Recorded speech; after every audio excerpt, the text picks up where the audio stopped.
नमस्कार विद्यार्थी मित्रांनो, मी डॉक्टर संजय पगार, सहयोगी प्राध्यापक भूगोल विभाग.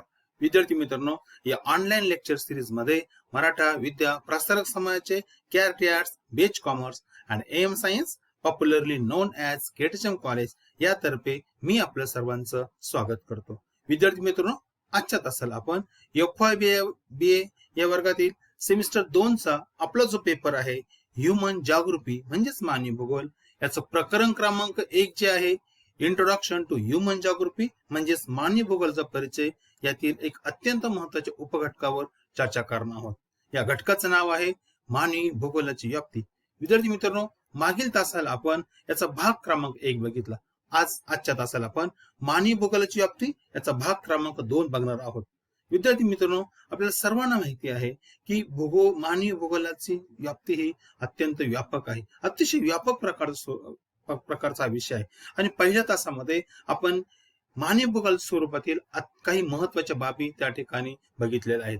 आजच्या तासाला आपण विशेषतः मी या ठिकाणी असं सांगू इच्छितो की साधारणपणे वेगवेगळ्या मानवी भूगोल तज्ञांनी, मानवी भूगोलाचा अभ्यास करणाऱ्या तज्ञांनी त्यांचं वैयक्तिक मत मांडलं आहे आणि त्याद्वारे सुद्धा आपल्याला मानवी भूगोलाचा परिचय होतो. आपल्याला सर्वांना माहिती आहे की मानवी भूगोलाच्या अभ्यासामध्ये मानव आणि पर्यावरण यांच्यातील सहसंबंध अभ्यासणे हा अत्यंत महत्वाचा घटक आहे. आणि यामध्ये आणखी काही जे मागील तासात मी यावर चर्चा केली, परत मी तुम्हाला सांगू इच्छितो की लोकसंख्या हा मानवी भूगोलाच्या अभ्यासाचा अत्यंत महत्वाचा घटक आहे. याशिवाय सर्वात महत्वाचं मानवी आर्थिक व्यवसाय जे आहेत, वेगवेगळ्या प्रकारच्या मानवाच्या आर्थिक क्रिया आहेत, या ज्या वेळेला मानव करतो त्यावेळेला त्याचा संबंध हा पर्यावरणाशी येतो. त्याच्या आजूबाजूभोवती असलेल्या वेगवेगळ्या प्रकारच्या नैसर्गिक साधन संपत्ती येतो. यातून सतत त्यांच्या क्रिया घडत असतात पर्यावरणाशी किंवा प्राकृतिक घटकाशी. याचा सुद्धा अभ्यास मानवी भूगोलामध्ये महत्वाचा मानला जातो. आणि मी या ठिकाणी सांगतो की मानवी समाज हा सुद्धा मानवी भूगोलाच्या अभ्यासाचा केंद्रबिंदू मानला जातो, एक महत्वाचा घटक मानला जातो. आणि काळाच्या ओघामध्ये मानव ज्या वसाहतीमध्ये राहत होता त्या वसाहतीचं स्वरूप सुद्धा काळाच्या ओघात बदलले आहे. त्याचे प्रकार असेल, त्याचं प्रारूप असेल, त्याचा पॅटर्न असेल, याच्यामध्ये काळाच्या ओघामध्ये सतत बदल होत आहे आणि भविष्यात सुद्धा हा बदल होणार आहे. त्यामुळे हा सुद्धा घटक मानवी भूगोलाच्या अभ्यासामध्ये विद्यार्थी मित्रांनो महत्वाचा मानला जातो. चला तर आपण काही महत्वाच्या, आता अनेक प्रकारचे भूगोल तज्ञ आहेत, मानवी भूगोलाचा अभ्यास करणारे अनेक तज्ञ आहेत. त्यामध्ये अमेरिकन असेल, फ्रेंच असेल, जर्मन असेल किंवा इतर असेल. आपल्याला सर्वांचा आढावा घेता येणार नाही, परंतु जे प्रमुख जे आहे एक 5 मानवी भूगोलाचा अभ्यास करणारे जाणकार आहेत, यांनी त्यांच्या भाषेमध्ये त्यांच्या मताने मानवी भूगोलामध्ये कशाचा अभ्यास केला जावा याबद्दल त्यांचं मत त्या ठिकाणी मांडले आहेत. तर आपण त्या प्रत्येक मानवी भूगोलाचे, जरी शक्य नसेल पण उदाहरणार्थ म्हणून काही प्रमुख भूगोल तज्ञांचे आपण मत बघूया की त्यांनी मानवी भूगोलामध्ये कशाचा अभ्यास करावा हे त्याला सांगितलंय. आणि साहजिकच यात पहिलं नाव येतं विद्यार्थी मित्रांनो, विदाल द ब्लाश. हा जो फ्रेंच भूगोल तज्ञ आहेत, यांनी मानवी भूगोलाच्या व्याप्तीबद्दल सविस्तर त्यांनी जे ग्रंथ लिहिले, जी पुस्तक लिहिले, यामध्ये त्यांनी काही महत्वाच्या घटकांचा उल्लेख केला आहे की त्याचा अभ्यास मानवी भूगोलामध्ये केला जावा. पहिला घटक त्यांनी सांगितला लोकसंख्या घटकांचा. याच्यामध्ये लोकसंख्या घटक घेतला. याचे उपमध्ये सांगताना त्यांनी काय सांगितलं, लोकसंख्येची वाढ, लोकसंख्येची घनता, लोकसंख्येचं केंद्रीकरण आणि सर्वात महत्वाचं लोकांना जगण्यासाठी जी साधनं लागतात या साधनांचा अभ्यास हा मानवी भूगोलामध्ये केला जावा किंवा केला गेला पाहिजे असं यांनी आपल्या पुस्तकामध्ये म्हटलंय. यांनी आणखी एक सांस्कृतिक घटकांना सुद्धा महत्व दिलं, कारण मानवी जीवनाचा ज्यावेळेस अभ्यास करतो ना विद्यार्थी मित्रांनो आपण, त्यावेळेला मानवी संस्कृती सुद्धा महत्वाचं आहे. म्हणून यांनी आपल्या लिखाणामध्ये सांस्कृतिक घटकांचा जाणीवपूर्वक उल्लेख केला. याच्यामध्ये नैसर्गिक पर्यावरण असेल, वनस्पती असेल, प्राणी, मानव यांचा संबंध, शेतीचे अवजार असेल किंवा इतर अवजार असेल, कच्चा माल, मानवी जीवनाचा व्यवसाय किंवा निवाऱ्यासाठी आवश्यक असणारे पदार्थ, मानवी वस्ती या आणि सांस्कृतिक विकास यांचा अभ्यास केला जावा. हे बघा विद्यार्थी मित्रांनो, ज्या वेळी आपण सांस्कृतिक घटकांचा विचार करतो ना, सांस्कृतिक घटकांच्या विकासासाठी, त्याचा वापरासाठी विद्यार्थी मित्रांनो नैसर्गिक पर्यावरण खूप महत्वाचे. म्हणून त्यांनी या घटकामध्ये उल्लेख करत असताना नैसर्गिक पर्यावरणाला सुद्धा महत्व दिलं आहे. आणि कारण नैसर्गिक पर्यावरणावरच मानवाचा सांस्कृतिक विकास अवलंबून असतो. आणि म्हणून विद्यार्थी मित्रांनो विदाल द ब्लाश यांनी या घटकाला सुद्धा महत्व दिलं की मानवी भूगोलाच्या अभ्यासामध्ये हा घटक असणं आवश्यक आहे.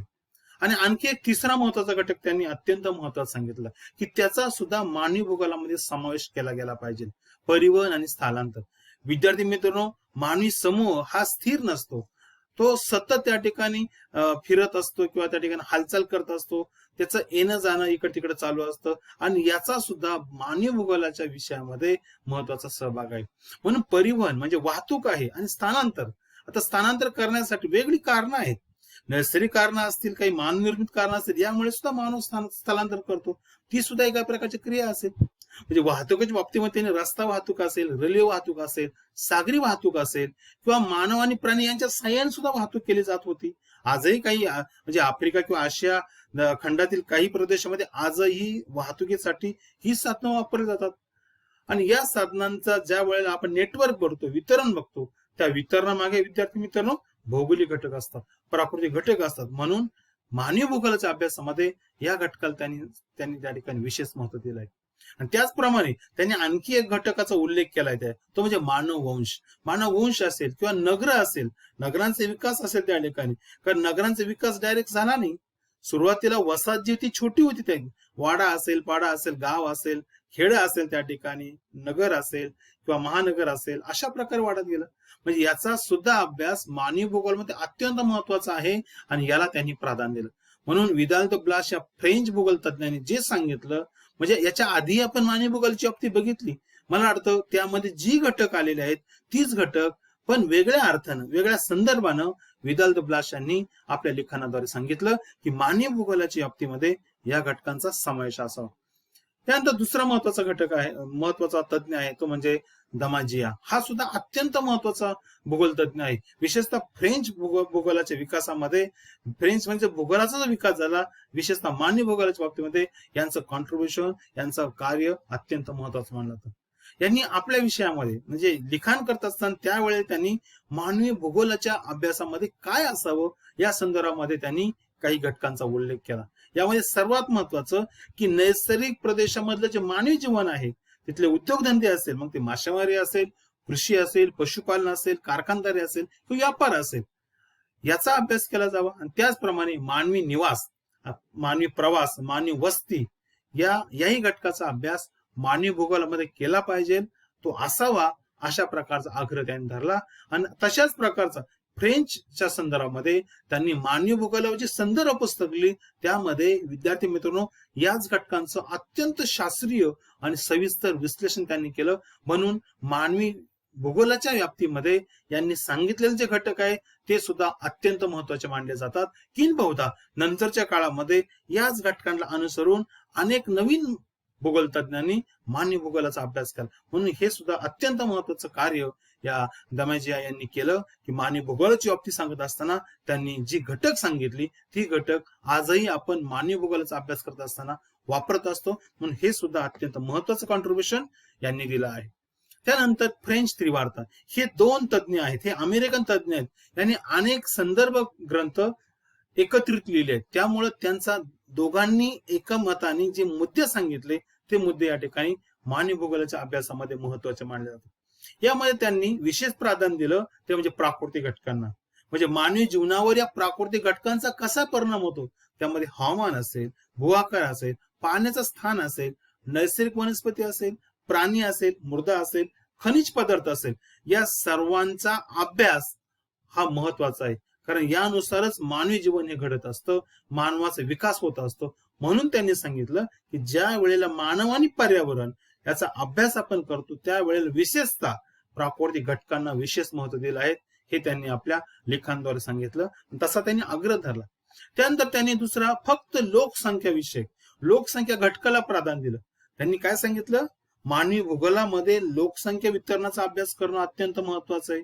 लोकसंख्या वितरण असेल, लोकसंख्येची घनता असेल, लोकसंख्येची वाढ असेल, त्या ठिकाणी स्त्री पुरुष प्रमाण असेल, आयुर्मान असेल, त्या ठिकाणी नागरी आणि ग्रामीण लोकसंख्येचं प्रमाण असेल, या सर्वांचा अभ्यास मानवी भूगोलामध्ये केला जावा असं त्याने सांगितलं. आणि तशा प्रकारचा अभ्यास या तज्ञांनी अमेरिकेचं उदाहरण घेऊन केला आणि लोकांना म्हणजे जगाच्या समोर एक आदर्श ठेवला की मानवी भूगोलाचा अभ्यास जर करायचा असेल तर कोणत्या घटकाचा शास्त्रीय अभ्यास कसा करायचा, विशेषतः त्याचा भौगोलिक संदर्भ कसा शोधायचा, हे यांनी या सांगितलं. म्हणून यांचं सुद्धा कार्य मानवी भूगोलाची व्याप्ती बघत असताना अत्यंत महत्वाचं असतं. आणि शेवटी त्यांनी सांस्कृतिक घटकांना सुद्धा खूप महत्व दिलं. विद्यार्थी मित्रांनो, सांस्कृतिक घटकामध्ये विशेषतः मी तुम्हाला सांगेन की मानवी वस्ती असेल, मानवाचा कृषी व्यवसाय असेल, कारखानदारी असेल, वाहतूक असेल, व्यापार असेल, हे संपूर्णपणे याची जी प्रगती असते, याचा जो विकास असतो, तो त्या ठिकाणच्या लोकांच्या सांस्कृतिक विकासावर अवलंबून असतो, तेथील लोकांच्या सामाजिक विकासावर अवलंबून असतो.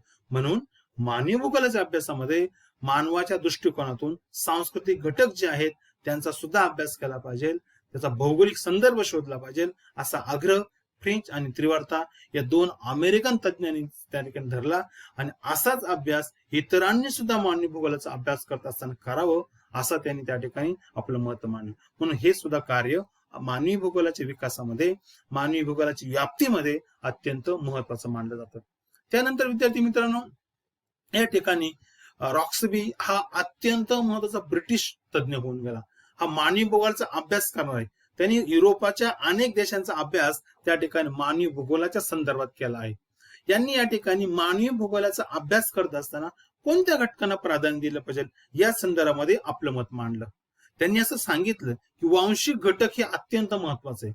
म्हणून त्याच्यामध्ये कॉकसाइड वंश असेल, मंगोलियन वंश असेल, त्या ठिकाणी निग्राइड वंश असेल, या सर्व वंशाच्या लोकांची शारीरिक रचना जी आहे, ते शारीरिक गुणधर्म जे आहे, याचा अभ्यास मानवी भूगोलामध्ये करावा असं त्यांनी सांगितलं. तर आर्थिक घटकामध्ये त्यांनी प्राधान्य कशाला दिलं? मानवी व्यवसायांना प्राधान्य दिलं. मग ते कोणत्या श्रेणीचे असेल, प्राथमिक श्रेणीचे असेल, द्वितीय श्रेणीचे असेल किंवा इतर व्यवसाय असेल, यांचा अभ्यास केला जावं असं त्यांनी सांगितलं. त्यानंतर सामाजिक घटक मध्ये, कारण बघा विद्यार्थी मित्रांनो, मी तुम्हाला मागील तासाला सांगितलं, आता परत सांगतो की जगामध्ये प्रत्येक प्रदेशामध्ये जी समाज रचना आहे, समाज व्यवस्था आहे, त्यामध्ये भिन्नता आहे. आणि ही भिन्नता का आढळते माहिती आहे विद्यार्थी मित्रांनो, की प्रत्येक ठिकाणी जे नैसर्गिक पर्यावरण आहे, जे प्राकृतिक घटक आहे, त्यानुसार त्या ठिकाणच्या मानवी समाजाची जडणघडण होत असते. रीती असेल, रिवाज असेल, रूढी असेल, परंपरा असेल, सण असेल, उत्सव असेल, यामध्ये त्याचं रिफ्लेक्शन घडत असतं. म्हणून यांनी काय सांगितलं की जगामध्ये जे मानवी समूह आहे, मानवी समाज आहे, यांचा अभ्यास जर आपण केला तर तो मानवी भूगोलाचा अभ्यास होत असतो. म्हणून याचाही आग्रह त्यांनी धरला की मानवी भूगोलाच्या अभ्यासामध्ये आर्थिक घटक आणि त्या ठिकाणचे सांस्कृतिक किंवा सामाजिक घटक अत्यंत महत्वाचे आहे आणि त्याचा अभ्यास करणं गरजेचं आहे. याशिवाय त्यांनी राजकीय घटकांना सुद्धा प्राधान्य दिलं. बघा विद्यार्थी मित्रांनो, मी तुम्हाला सांगतो की कोणताही म्हणजे ज्याप्रमाणे प्राकृतिक घटकांचा परिणाम हा मानवी जीवनावर होत असतो, त्याच प्रकारे जे सांस्कृतिक घटक आहे त्यामध्ये राजकीय घटक अत्यंत महत्वाचे आहे. मग ते स्थानिक पातळीवर असो, राष्ट्रीय पातळीवरील असो किंवा आंतरराष्ट्रीय पातळीवर असो, या सर्वांचा परिणाम मानवी जीवनावर होत असतो. विशेषतः मी तुम्हाला सांगेल, वाहतूक असेल, दळणवळण असेल, व्यापार असेल, यासारख्या गोष्टींवर या आंतरराष्ट्रीय स्तरावर, स्थानिक स्तरावर या राजकीय घटकांचा परिणाम होत असतो. म्हणून विद्यार्थी मित्रांनो, मानवी भूगोलाचा अभ्यास करत असताना या राजकीय घटकांना सुद्धा महत्व दिलं पाहिजे, अशा प्रकारचा आग्रह रॉक्सबी यांनी धरला. आणि तसं त्यांनी जे लिखाण केलं, ब्रिटनचा मानवी भूगोल लिहित असताना मानवी भूगोला संदर्भामध्ये अनेक त्यांनी संशोधन लेख लिहिले, त्यामध्ये त्यांनी या घटकांचा अभ्यास प्राधान्याने केला आणि तसाच तो केला जावा असा त्यांनी आग्रह धरला. म्हणून मानवी भूगोलाच्या बाबतीमध्ये रॉक्सबी यांचं मत सुद्धा अत्यंत महत्वाचं मानलं जातं.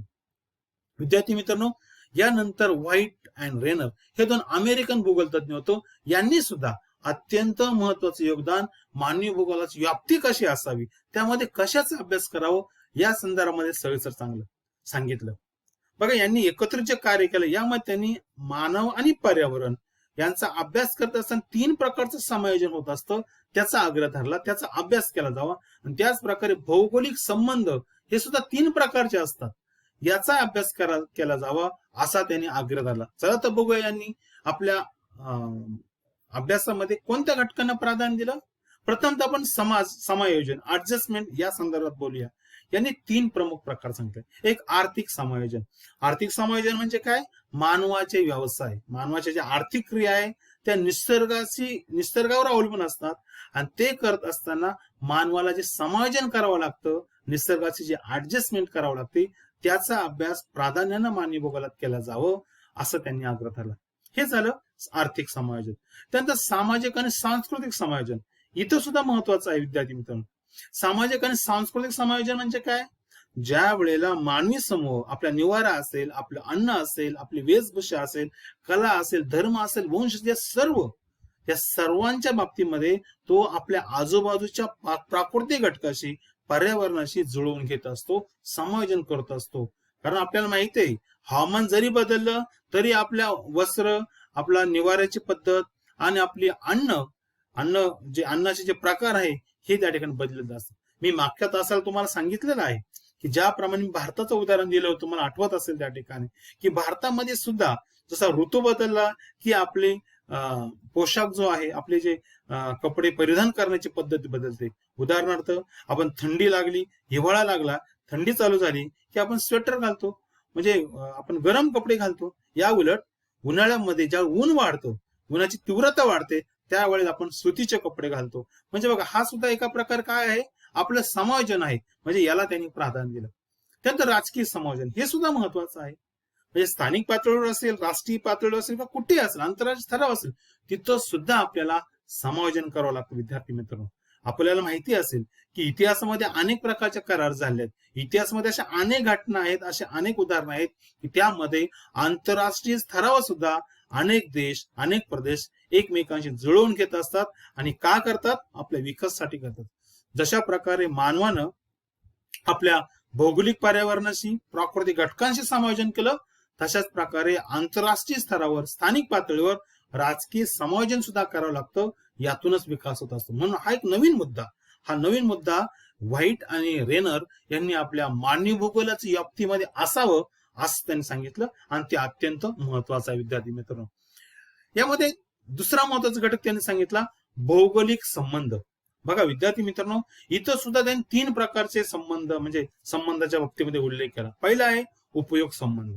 याच्यामध्ये संबंध या अर्थाने की नैसर्गिक साधन संपदेचा ज्या वेळेला आपण वापर करतो ना, त्यावेळेला नैसर्गिक घटकांचा परिणाम हा मानवाच्या विकासात असतो. म्हणून तो उपयोग करत असताना आपली आवश्यकता काय आहे, आपली गरज काय आहे, आणि नैसर्गिक साधन संपदेचा कसा वापर करावं, या पद्धतीला याला त्यांनी महत्व दिलं त्या ठिकाणी. दुसरं आहे नियंत्रण संबंध. नियंत्रण म्हणजे की ज्या वेळेला आपण कोणता व्यवसाय करतो ना विद्यार्थी मित्रांनो, त्यावेळेला त्या व्यवसायावर काही मर्यादा येत असतात. या मर्यादा कोण आणत असतं? निसर्ग आणत असतो. अनेक घटक, उदाहरण शेतीचं उदाहरण त्यांनी दिलं की शेतीचा विकास हा अनेक घटकावर अवलंबून असतो. म्हणजे त्यामध्ये तिथली प्राकृतिक रचना असेल, तिथली मृदेचा प्रकार असेल, मृदेची वैशिष्ट्य असेल, पाण्याची उपलब्धता असेल, तिथलं हवामान असेल, यानुसार विद्यार्थी मित्रांनो शेतीचा विकास होत असतो. म्हणून यांनी काय सांगितलं, असे जे नियंत्रण घटक आहे, शेती एक उदाहरण दिलं, मग ते कारखानदारी असेल, वाहतूक असेल, व्यापार असेल, दळणवळण असेल, या बाबतीमध्ये सुद्धा असे जे नियंत्रण घटक आहे यांचा अभ्यास केला जावं असं यांनी सांगितलं. त्यानंतर शेवटी अत्यंत महत्वाचा मुद्दा त्यांनी मांडला, विचार संबंध. यामध्ये वैचारिक विचार म्हणजे की आपण ज्या वेळेला मानवी भूगोलाचा कोणत्याही घटकाचं वर्णन करतो, अभ्यास करतो, त्याबद्दल लिखाण करतो, या वेळेला वैचारिक विचार केले पाहिजे, त्याची कारणमीमांसा केली पाहिजे, त्याचं चिकित्सक वर्णन केलं पाहिजे. असं का, इथंच का, तिकडे का नाही? यामागे काय भौगोलिक कारण आहेत, काय प्राकृतिक कारण आहेत, की काय, कोणतं नेमकं कारण काय आहेत? की एखाद्या ठिकाणी मानवी वस्ती केंद्रित झालेली असते, दुसऱ्या बाजूला मानवी वस्ती अत्यंत विरळ असते. काही ठिकाणी कारखानदारीचं केंद्रीकरण झालेलं असतं, काही ठिकाणी कारखानदारी काहीच नसते. काही ठिकाणी शहरीकरण झालेलं असतं, काही भागामध्ये शहरीकरणच नाही. म्हणजे बघा अशा प्रकारची असमानता भौगोलिक वितरणामध्ये विशेषतः मानवाच्या संदर्भामध्ये येत असते. म्हणून यांनी याला, व्हाईट आणि रेनर यांनी काय सांगितलं की वैचारिक विचार, वैचारिक बैठक, शास्त्रीय विश्लेषण, चिकित्सक विश्लेषण अशा प्रकारच्या मानवी भूगोलाच्या अनेक घटकांबद्दल झालं पाहिजे, याला त्यांनी प्राधान्य दिलं. विद्यार्थी मित्रांनो, जर आपण सर्वांचं बघितलं तर काही गोष्टी आपल्याला या ठिकाणी सांगता येतात. म्हणून शेवटी आपण बघूया त्या ठिकाणी की या सर्वांचं आपण मागील भाग 1 क्रमांक मध्ये आपण मानवी भूगोलाची व्याप्तीचे काही घटक बघितले. आजही आपण काही तज्ञांचे मत लक्षात घेतले. पण मी तुम्हाला एक गोष्ट या ठिकाणी सांगतो की सर्वांचा विचार केल्याने शेवटी त्याचा मतितार्थ काय आहे, त्याचा सारांश काय आहे, तर अलीकडच्या काळाचा संदर्भ मी तुम्हाला मुद्दाम सांगतो की अलीकडच्या काळामध्ये मानवी भूगोलाचा अभ्यास करत असताना मानव आणि पर्यावरण यांचा सहसंबंध, यांचा संबंधाचा अतिशय सखोल आणि शास्त्रीय अभ्यास मानवी भूगोलात केला जात आहे. जगामध्ये आजही हा जो अभ्यास केला जातो, यामध्ये मानव आणि पर्यावरण हा घटक महत्वाचा आहे आणि त्याचा अभ्यास केला जातो. विशेषतः मी तुम्हाला या ठिकाणी सांगेन, मानवानं विज्ञान आणि तंत्रज्ञानाद्वारे पर्यावरणावर मोठ्या प्रमाणामध्ये त्या ठिकाणी नियंत्रण मिळवलं आहे. शक्यतावादामध्ये तुम्ही बघितलं आहे.